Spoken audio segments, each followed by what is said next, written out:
పరిశుద్ధాత్మ దేవునికి చెల్లును గాక. చేరి కూడి వచ్చిన దేవుని ప్రజలని మీకు ప్రభువైన యేసుక్రీస్తు నామములో నా హృదయపూర్వకమైన వందనాలు చెల్లిస్తా ఉన్నా. క్రీస్తు ప్రేమను బట్టి మీరు కూడా ఒకరినొకరు వందనాలు తెలియచేసుకున్నది. మంచిది. దేవుడు మిమ్మల్ని మీ కుటుంబాన్ని దీవించి ఆశీర్వదించును గాక. ఆయన సన్నిధి సమాధానం మీకు తోడై ఉండి నడిపించి కాపాడును గాక.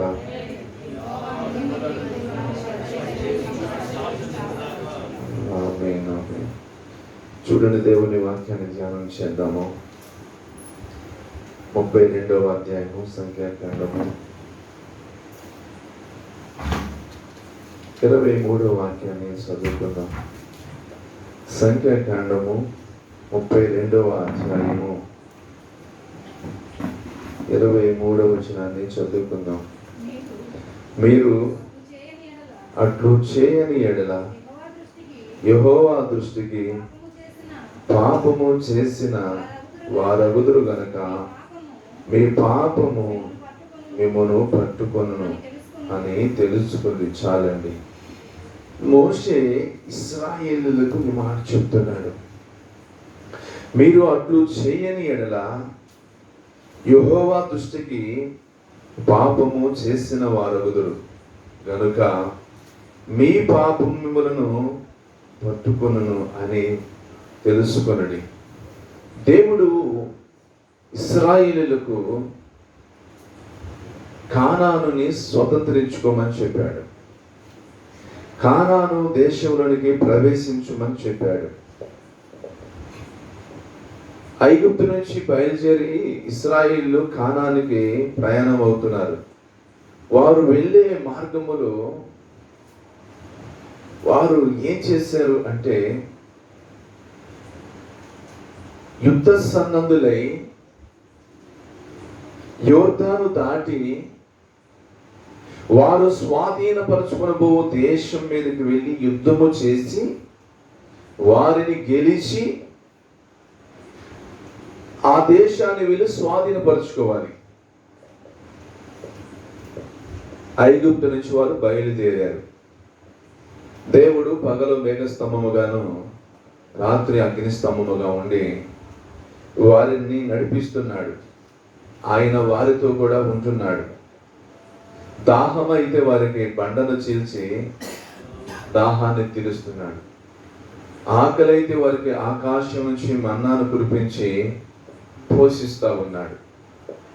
దేవుడు వారిని, మీరు కానాను దేశాన్ని స్వాధీనపరచుకోండి, అక్కడ ఉన్నటువంటి ఆయా జాతుల వారిని మీరు వెళ్ళగొట్టి ఆ దేశాన్ని నేను మీకు ఇస్తాను కనుక, నేను మీతో కూడా ఉంటాను కనుక దాన్ని మీరు వెళ్ళి స్వాధీనపరచుకోండి.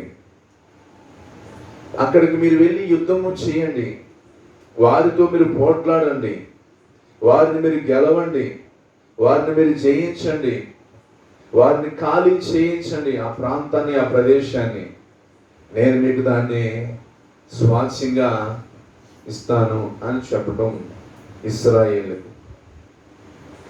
ఇప్పుడు వీళ్ళు ఏమంటారంటే మోషేతో 32వ వచనంలో మనం మొదటి నుంచి చదువుకుంటే, రూబేనీయులు కానీ గాదీలు కానీ అతి విస్తారమైనటువంటి మందలు ఉండేది కనుక యాజేరు ప్రదేశమును గిలాదు ప్రదేశమును మందలకు తగిన స్థలమని తెలుసుకొని వారు వచ్చి మోషేకును యాజకుడైన ఎలియాజరుకును సమాజ ప్రధానులతో ఆతారోతో దీపోను యాజేరు నిమ్రా ఎస్బోను ఏలాలి షేబాము నెబో అను స్థలములు అనగా ఇశ్రాయేలుల సమాజం ఎదుట యెహోవా జయించిన దేశమునకు తగిన దేశమునకు మందలకు తగిన ప్రదేశము నీ సేవకులమైన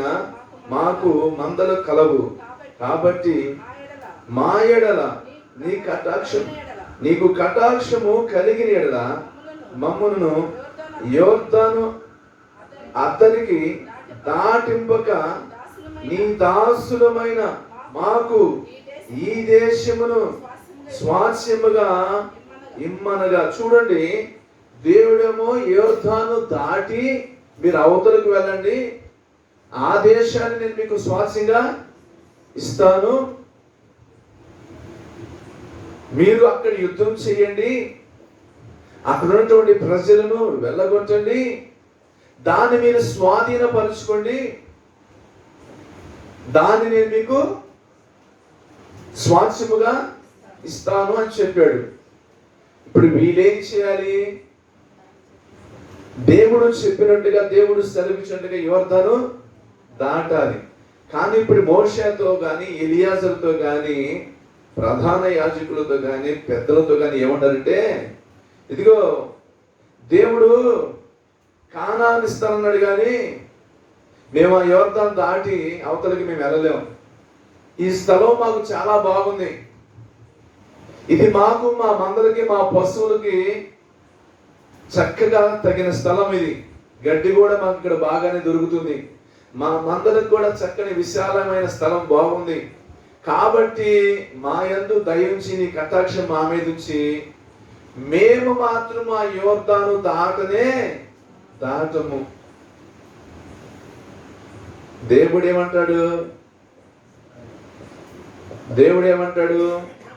యోర్దాను దాటి అవతలకు వెళ్ళి ఆ దేశాన్ని మీరు స్వాధీనపరచుకోండి, దాన్ని నేను మీకు స్వాచ్ఛముగా ఇస్తానంటే, వీళ్ళ దృష్టి ఎంతసేపుడికి, వీళ్ళ మనసు ఎంతసేపుడికి ఎక్కడ ఉన్నాయా అంటే, ఇక్కడ మాకు స్థలం బాగుంది, ఇక్కడ మా మందలకు తగిన స్థలం ఇది, ఇక్కడ గడ్డి బాగుంది, ఇక్కడ మాకు అనుకూలంగా ఉంది, ఇక్కడ మాకు వాతావరణం బాగుంది, ఇక్కడే మేము సెటిల్ అయిపోతాము, ఇక్కడే మేము పురమలు కట్టుకుంటాము, ఇక్కడే మా యొక్క పశువులకు పాకాలు వేసుకుంటాము, ఇక్కడే మా స్త్రీలకు మేము దొడ్లు కట్టుకుంటాము, ఇక్కడే మాకు నివాసాన్ని ఏర్పరచుకుంటాము అని అంటున్నారు.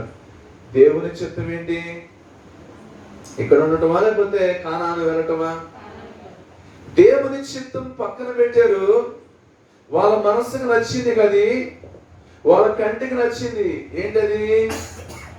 అది వాళ్ళ పశువులకు వాళ్ళకు అనుకూలమైన స్థలం అంటది. మరలా చదువుతాం, చూడండి ఆ మాటని. 2వ వచనం, ప్రదేశము మందలకు తగిన స్థలమని. 4వ వచనం, ఇశ్రాయేలు సమాజం ఎదుట యెహోవా జయించిన దేశం మందలకు అది సంగతి. ఎంతసేపుడికి ఏం మాట్లాడుతుందంటే, ఇది మాకు తగిన ప్రదేశము, ఇది మాకు అనుకూలమైంది, ఇది మాకు సరిపోతుంది, ఇది మాకు అనుకూలంగా ఉంది వాతావరణం, ఇది మా మందలకు తగినది, ఇక్కడ మాకు నివాసాలకు తగింది, ఇక్కడ మాకు మేత బాగా ఉంది, ఇక్కడ మా పశువులకు నీళ్లు బాగున్నాయి. ఎంతసేపు వాళ్ళకు తగినట్టుగానే మాట్లాడుతున్నారు, కానీ అసలు దేవుని చిత్తం ఏంటి, దేవుని నడిపింపేమిటి? దేవుని నడిపింపు ఏమిటంటే యోర్దాను అవతలికి దాటడం. దేవుని చిత్తం ఏంటంటే కానానుని స్వాధీనము చేసుకోవటం. కానీ ఇప్పుడు వీళ్ళేమంటారు తెలుసా? ఈ స్థలం మాకు అనుకూలంగా ఉంది, బాగుంది, మా మందలకు తగిన స్థలం ఇది, మా నివాసాలకి తగిన స్థలం ఇది, మా కుటుంబాలకి, మా భార్యలకు, మాకు చక్కని స్థలం ఇదని వాళ్ళకు వాళ్ళు ఏర్పరుచుకుంటున్నారు. వాళ్ళకు వాళ్ళు తగినది అనుకున్నారు. వాళ్ళకు వాళ్ళు, వాళ్ళ దృష్టికి వాళ్ళకి ఇది మాకు అంగీకారం ఉంది, ఇది మాకు అనుకూలముగా ఉంది. నీకు అనుకూలమైంది దేవునికి అనుకూలం కావద్దా? నీకు అంగీకారం ఉంటే దేవునికి అంగీకారంగా ఉండొద్దా? ఏమండి, ఇప్పుడు మనం ఏదైనా చేస్తున్నామంటే దేవునికి అంగీకారంగా ఉండొద్దా? దేవునికి అనుకూలంగా ఉండొద్దండి. నేను ఇక్కడ ఉంటాను, ఈ స్థలము నాకు, నా మందలకి దగ్గరగా మంచి మేత ఉంది, నివాసాలకు అనుకూలం ఉంది, ఇక్కడ వాతావరణం బాగుంది, ఆ యువర్తాన్ని ఎవడు దాడతాడే, ఆ యువర్తాన్ని దాటి వాళ్ళని యుద్ధం ఎవడు చేస్తాడే, యుద్ధం చేసి వాళ్ళని ఎవడు చేయిస్తాడే, ఆ కాలాన్ని స్వాధీనపరచుకుంటే ఇవన్నీ ఎందుకు? అంత వృధా, ఆ శ్రమ, ఇదంతా ఎందుకు? ఆల్రెడీ ఇప్పుడు అన్ని ఏం చేసుకుంటూ వచ్చాం, మేము జయించుకుంటా వచ్చేసాం కదా, కాబట్టి ఇంకెందుకు యోర్దాను దాటం? ఇంకెందుకు అక్కడికి వెళ్ళటం, చేరుకోవటం? ఇది మాకు అనుకూలంగా ఉంది, ఇది మా మందలకు తగిన స్థలం. నీకు అనుకూలంగా నువ్వు చూసుకుంటున్నావా, లేకపోతే నాకు అనుకూలంగా నేను చేసుకుంటున్నానా? నీ అనుకూలత నువ్వు చూసుకుంటున్నావా? దేవుని నడిపింపు ఒకటి అనేది ఉంది. ఆయన నడిపిస్తున్న నడిపింపులో మనము నడవగలిగితే, దేవుని చిత్తం అనేది ఒకటి ఉంది. ఆయన చిత్తం ఏంటి తెలుసా? యోర్దాను దాటాలి, అవతలికి వెళ్ళి యుద్ధము చేయాలి. అక్కడ రాసిన మాట చూడండి, మరలా చదువుతాం మనం. 7వ వచనం, 6వ వచనం. మోషే వాళ్ళు చెప్పుకున్నాక, ఇది మా మందలకు తగిన స్థలం, ఇది మాకు బాగుంది, ఇది అనుకూలం ఉంది, ఇది మాకు స్వాస్థ్యం అని చెప్పుకున్నారుగా. మోషే చెప్తున్నాడు, మోషే గాదీలతోనూ రూబేనీలతోనూ మీ సహోదరులు యుద్ధమునకు పోవుచుండగా. చూడండి, ప్రశ్న వేశాడు ఇప్పుడు. మీ సహోదరులేమో యుద్ధంలో ఉన్నారు, మీ సహోదరులు యుద్ధానికి పోతున్నారు. వారు యుద్ధానికి పోతున్నప్పుడు మీరు ఇక్కడ సెటిల్ అయిపోవటం, ఇక్కడ మీ దృష్టికి ఇది బాగుందని, ఇది మీకు అనుకూలం ఉందని, ఇది మీకు అనుకూల ప్రదేశం అని, ఇది మీకు అనుకూలమైన వాతావరణం అని, ఇది మీకు, మీ పశువులకు, మీ మందలకు, మీ భార్యలకు, మీ పిల్లలకు ఇది మాకు అనుకూలమని చెప్పి ఇక్కడ మీరు కూర్చుండవచ్చునా? ఇది మీకు తగునా? మోషే వాళ్ళకి ప్రశ్న వేశాడు. ఇది మీకు అనుకూలం ఉందని చెప్పేసి, ఇది మీ దృష్టికి మంచిగా ఉందని చెప్పేసి, ఇక్కడ బాగుంది, ఇక్కడ వాతావరణం బాగుంది, ఇక్కడ సెటిల్ అయిపోదాం, ఇక్కడ నివాసాలు ఏర్పరచుకుందాం, ఇది మందలకు తగిన స్థలం అని చెప్పేసి మీరు అంటున్నారు. మీ సహోదరులేమో యుద్ధ రంగంలో ఉన్నారు, మీ సహోదరులు యుద్ధానికి బయలుదేరారు. మీ సహోదరులతో పాటు కలిసి మీరు కూడా ఏం చేయాలి? యుద్ధములోనే ఉండాలిగా, యుద్ధ రంగంలో ఉండాలిగా. స్వావైనా రేవైనా, బ్రతుకైనా భారమైనా, మరణమైనా కీడైనా, శత్రువైనా సాతానైనా, పోరాటమైనా ఆరాటమైనా, బ్రతుకైనా జీవమైనా, సావైనా రేవైనా ఎక్కడుండాలి? యుద్ధములోనే ఉండాలి, సైన్యములోనే ఉండాలి. నీ సహోదరులేమో యుద్ధానికి బయలుదేరిపోతున్నారు, మీరేమో ఇక్కడ సెటిల్ అయిపోతాము, ఇక్కడ నివాసాలు ఏర్పరచుకుంటాం, ఇక్కడ పురుగులు కట్టుకుంటాం, ఇక్కడ మా మందలకు పశువులకు పాకాలు వేసుకుంటాం, ఇక్కడ మాకు తగిన స్థలం ఇది. అందుకు చెప్తున్నాడు మోషే,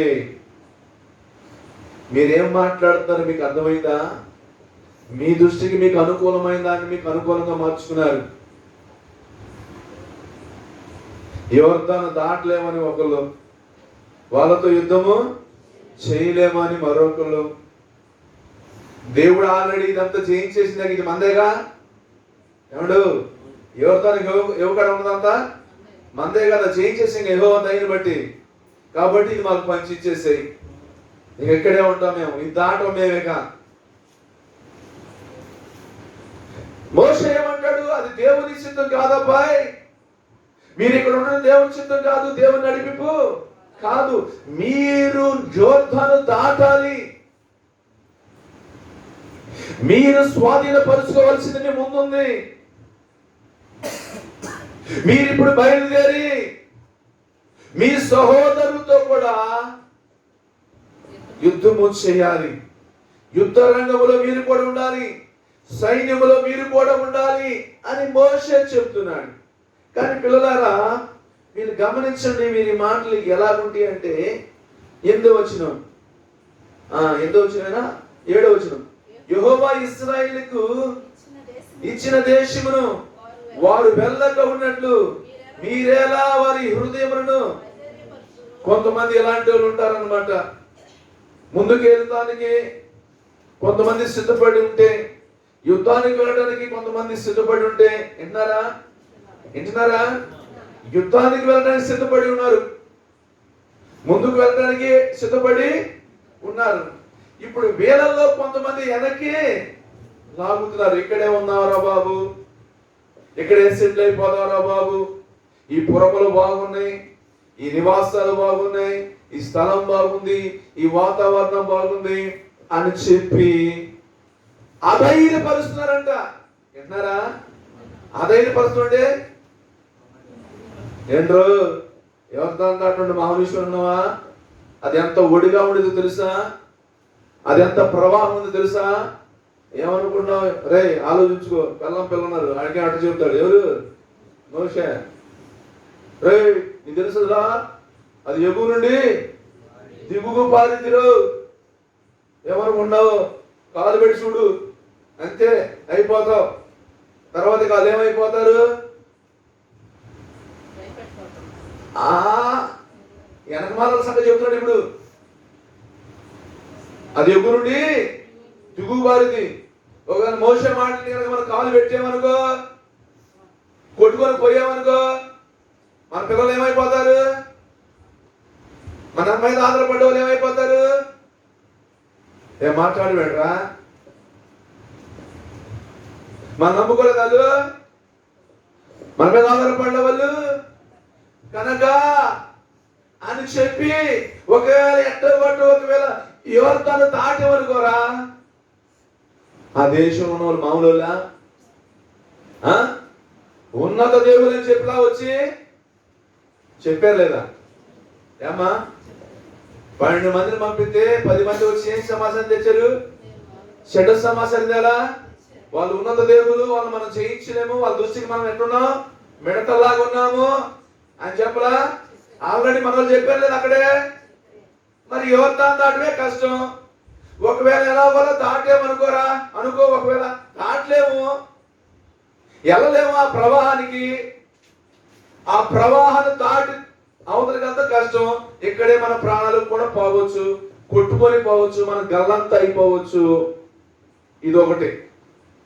ఒకవేళ యోర్దాను దాటేమనుకోరా, అది ఎట్టోళ్ళు మనలాంటోళ్ళు కాదు, మూర్ఖులు, భయంకరులు, ఉన్నత దేవులు నేలకేసి కొట్టారంటే అంతే మన పని.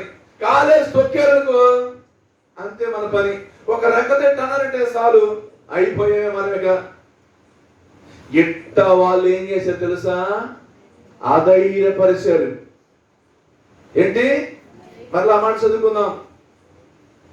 యెహోవా ఇశ్రాయేలుకి ఇచ్చిన దేశమునకు వారు వెళ్ళకుండానట్లు, వాగ్దాన దేశమునకు వెళ్ళకుండాట్లుగా, ఇశ్రాయేలుకు దేవుడు ఇస్తున్న ఆ దేశానికి వీరు వెళ్ళకుండాట్లుగా ప్రజలను ఏం చేశారంటే వీళ్ళు అధైర్యపరిచారంట.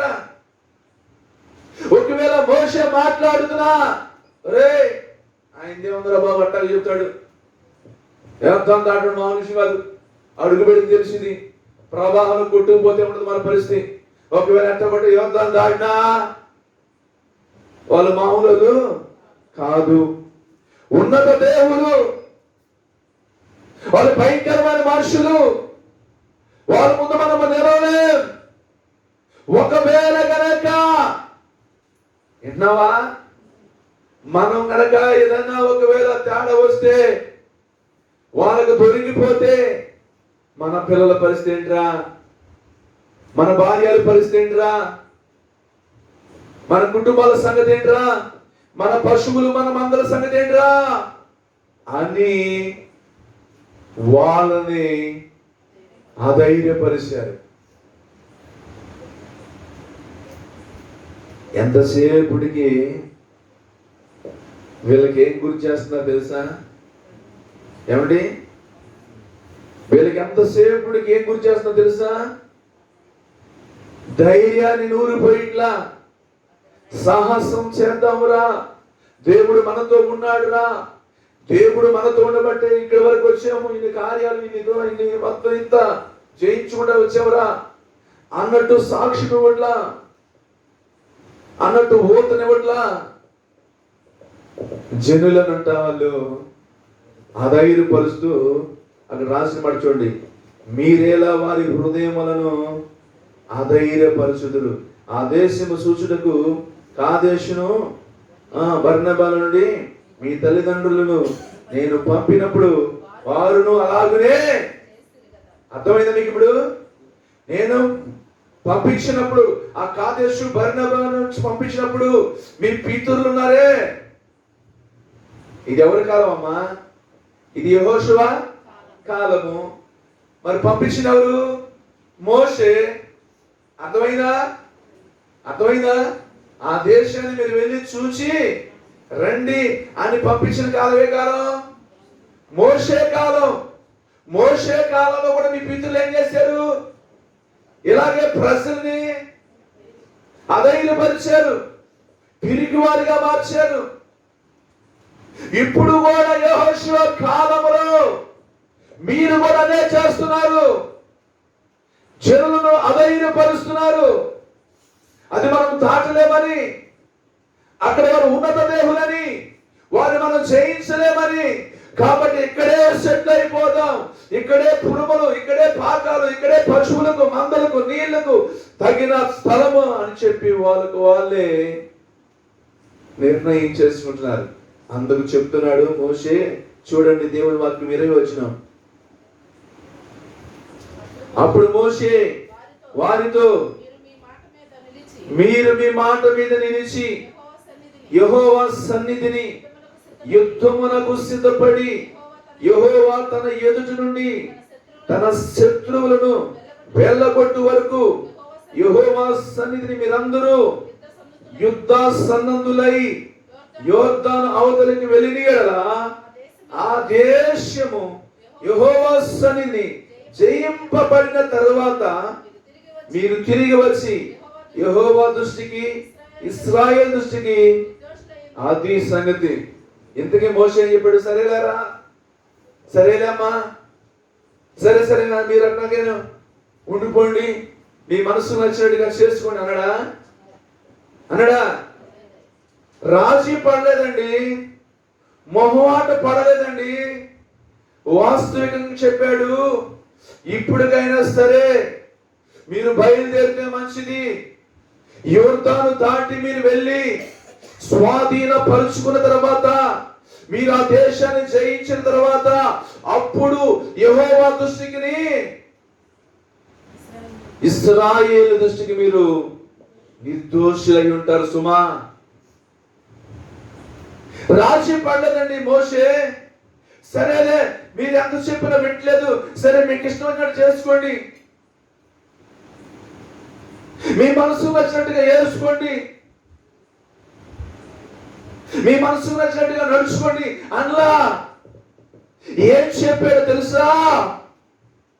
హలో, మీ సహోదరులు యుద్ధానికి బయలుదేరారు,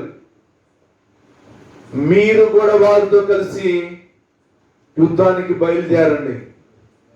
యుద్ధానికి బయలుదేరి మీరు వెళ్ళి ఆ దేశాన్ని స్వాధీనపరుచుకున్న తర్వాత మీరు యెహోవా దృష్టికి, ఇశ్రాయేలు దృష్టికి మీరు నిర్దోషులవుతారు సుమా.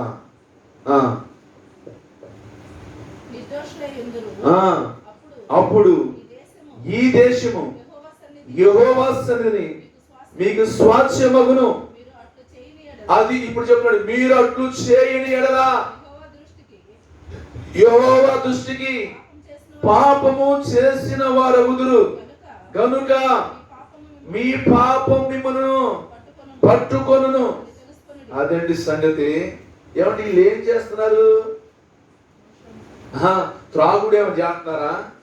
వ్యభిచారం ఏం చేస్తున్నారా? విగ్రహారాధన ఏం చేస్తున్నారా? మరి ఏంటి పాపం? ఏంటి? దేవుని మాట వినకపోవటమే పాపం. దేవుడు నడిపిస్తున్నట్టుగా నడవకపోవటమే పాపం. దేవుని చిత్తము చేయకపోవటమే పాపం అండి. అరే దేవుడేమో యుద్ధానికి వెళ్ళండి, అరే దేవుడేమో మీరు వారితో యుద్ధము చేసి ఆ దేశాన్ని జయించండి, స్వాధీనపరుచుకోండి అంటే, ఇంకా మేము ఏడే గడ్డి కోసుకుంటా ఉంటాం, ఏడే పాకాలు వేసుకుంటా ఉంటాం, ఏడే మా మందలతో ఉంటాం, మా భార్యలతో మా పిల్లలతో ఉంటాం అని అంటున్నారు.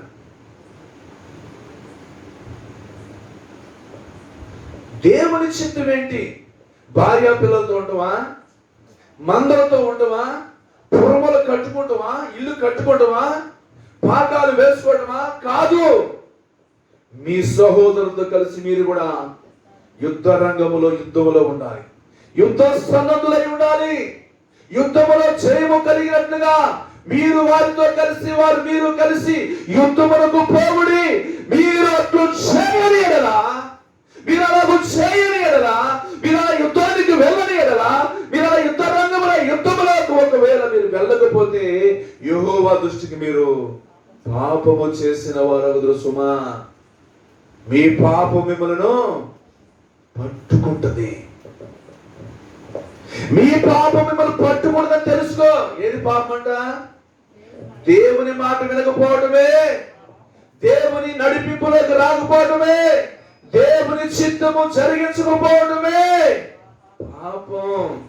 ఓ మనుషుడా, ఎంతకాలం నీకు అనుకూలమైంది